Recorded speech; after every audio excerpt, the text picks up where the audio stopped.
Welcome back.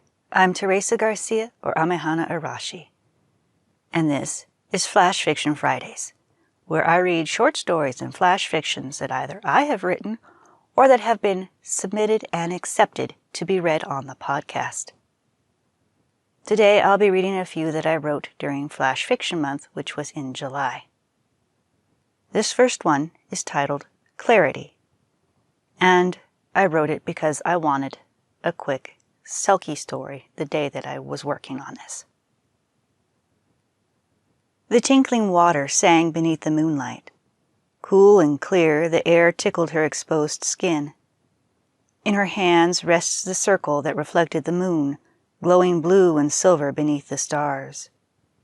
If she held very still, she could almost hear the dryads rustling their leaves in their trees, and the nymphs sing beneath the pool that surrounded her.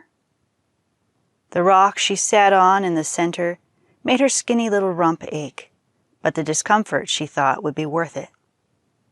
Selkie and water-made pools, so the elders said, always revealed the truth that was sought if one knew how to use them. Stilling herself far more than she already was, her heart slowed. Her breath barely stirred as she slipped into her trance. She focused on her desire. Where can I find my mother? Softly she sighed her wish, tilted her mirror just so to make the pool and silver reflect each other, then gazed deep. In the infinite reflection created by the surfaces she saw a face. Her mother's slender hand pressed gently against the surface of the water. Mother's head shook gently, just the way it would when she said no or to wait. Mother faded away, and then her own face was where her mother's had been. The hand of the reflection was still upraised, though both of her own held her mirror.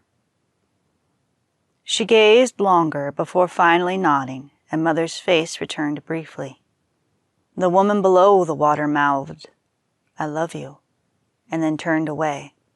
The connection faded. The question of where her mother was now had been answered. She spent the rest of the night in the center of the pool, adding her tears. And that was Clarity. This next one that I wrote was also written for Flash Fiction Month, but was written for a separate Flash Fiction Challenge. It was written for the DeviantArt Challenge Thursday prompt, Let's Play. The prompt was to be a flash fiction about a favorite video game. Okami happens to be my favorite. And so, Otohime's heart. Otohime watched the great white beast enter her throne room. Heart-pounding, the Queen of Dragons forced her breathing to remain even and calm, greeting Ameterasu in her wolf form.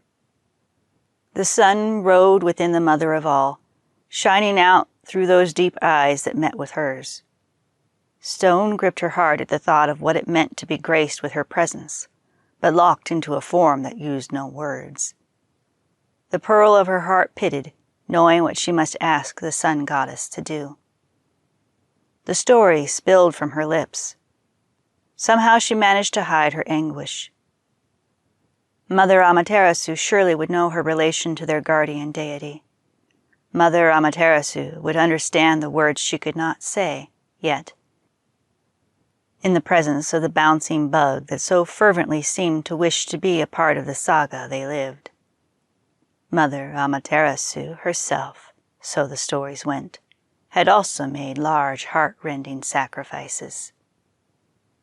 Mother Ameterasu, mother of us all and origin of all that is good, forgive me for what I ask and what I sacrifice to you and for all that is good. The wolf and her attendant left to retrieve the dragon orb. After her audience, she made her way to her chambers to wait. She would feel when it was time to return to the throne room and ascend the dragon throne again for her husband and realm. The attendants left at the wave of her hand.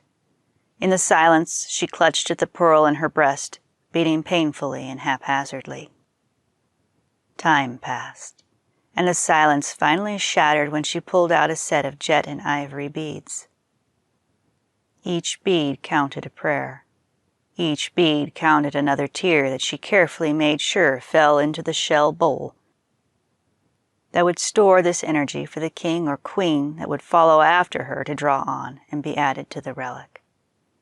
Each tear fell for her love, who would lose form for this world soon. She would reunite soon. Each tear of sorrow was also a tear of hope. The pain came in its own time. Fire filled her gut and then a tearing. Otohime's lips twitched into a sad smile.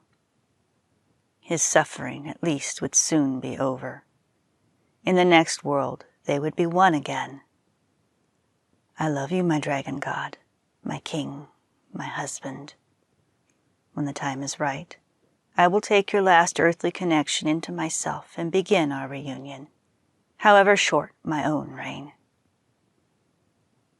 She covered the bowl and uttered the sacred syllables, then rose to make her way to wait and receive him home.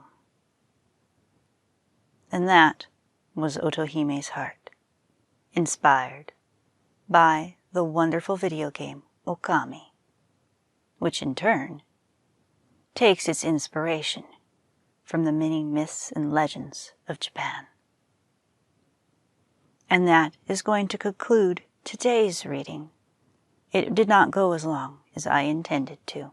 If you'd like your short fiction and flash fictions, or even your poetry, featured on this podcast, please submit them to me at either THG StarDragon Publishing at gmail.com or my new email address, Teresa Amehana Arashi at gmail.com. Until next time, happy reading.